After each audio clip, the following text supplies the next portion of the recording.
Hey guys, welcome to Crafting in the Rain. I thought I'd jump outside for a little bit today just because it's been so nice. And I have another perforation project for you. This is the last one for my series, at least for now. So if you've missed any of the previous perforation videos, make sure you go back and watch those. Lots of cool ways that maybe you hadn't thought of before for using that perforation blade. What I'm making today is a cardboard box with a lid that is glued around the bottom and stuck to the box until you pull away the perforation, and then you can lift off the top of the box. I've designed an SVG for this box, so make sure you go to the link in the description so that you can get that. Download it so that you can follow along in this video, and we'll hop right into Design Space. Start a new project in Design Space and click Upload. Browse to the place on your computer where you have saved the Perforated Box SVG. Remember, that's available in a link you can find in the description. Then you can click on it here and add to canvas. Then you've kind of got two ways to tell the bottom part of the box from the lid. The bottom part is darker and only has two layers. The lid layer is a little lighter and it's the one that has the perforation. So ungroup them so that you can select one layer at a time. Here, these are the lines on this box, and we need to change them from cut lines to score lines. So do that here under Operation. Same thing here on this side. These are going to be score lines. And then this layer you can change to perforate. Then take both the layers on the bottom of the box, select them and attach. Then take all three on the lid and also attach.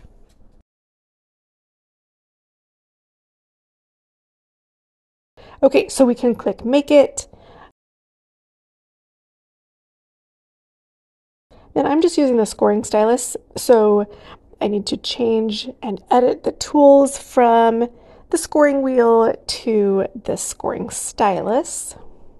I'm using medium cardstock for my setting. So install the scoring stylus to clamp A. Load your mat with the paper that you're using for the bottom of the box.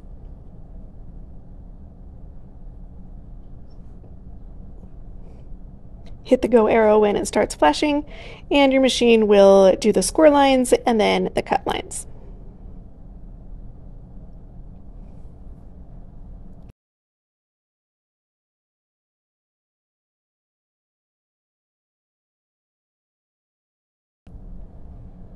You'll unload that mat and then change the blade to the perforation blade.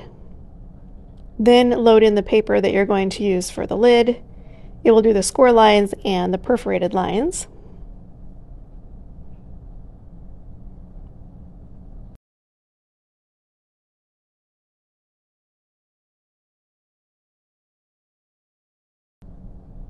And then you'll need to change the blade back out for the regular blade, and it will cut the outlines of the box.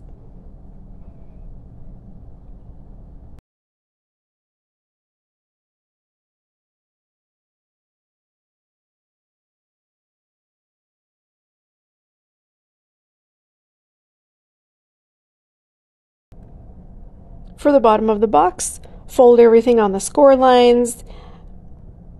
You'll fold up the edges, and each edge has a little tab that goes over the top of it to either kind of help hold down the sides or just give it a nice finished look on top.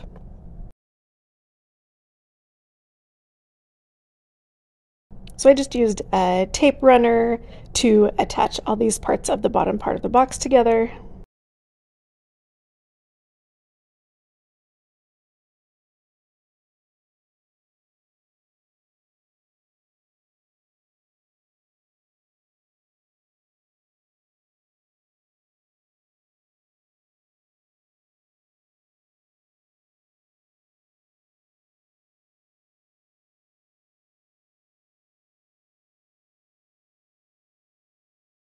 For the lid, you will also fold up all of the score lines, but make sure that you're only folding the score lines and you're not folding the perforation lines.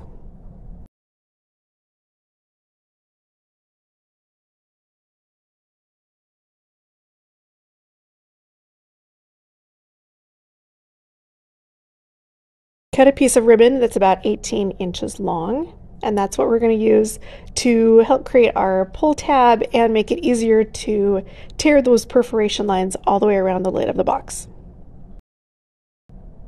Here I used a liquid glue because I wanted to make sure all the layers get glued together. It helps the perforation line tear better later.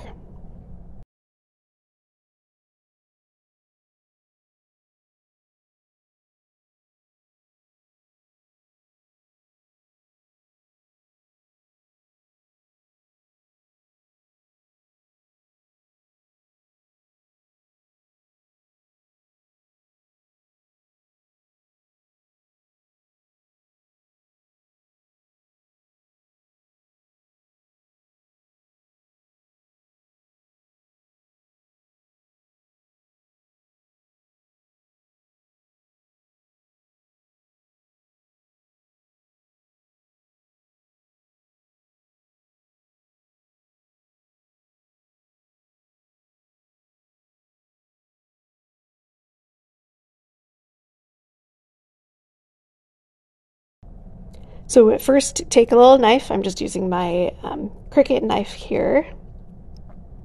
And I'm just going to cut a little slit across the perforation lines just on a side corner of the box so that I can slide the end of the ribbon through. Then here I'm going to use a tape runner to make one side of the ribbon sticky, so that I can apply it to the inside of the lid in between those two perforation lines. And this will be the part that tears away across the lid all the way around the box.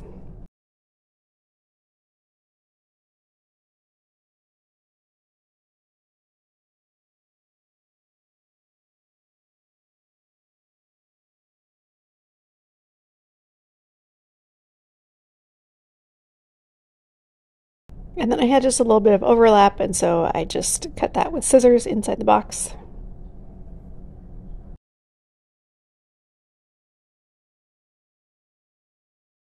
So now the lid is all finished, it's time for us to fill the box.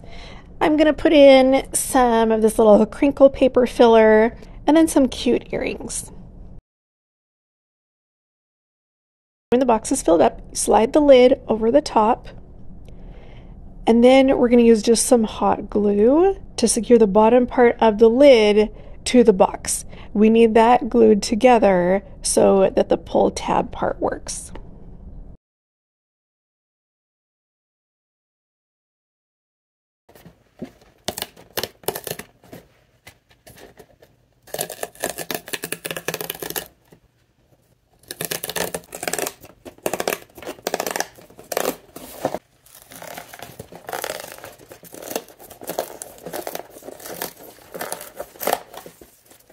So you get that totally satisfying sound of the perforation lines tearing, and then you can lift the top part of the lid off of the box.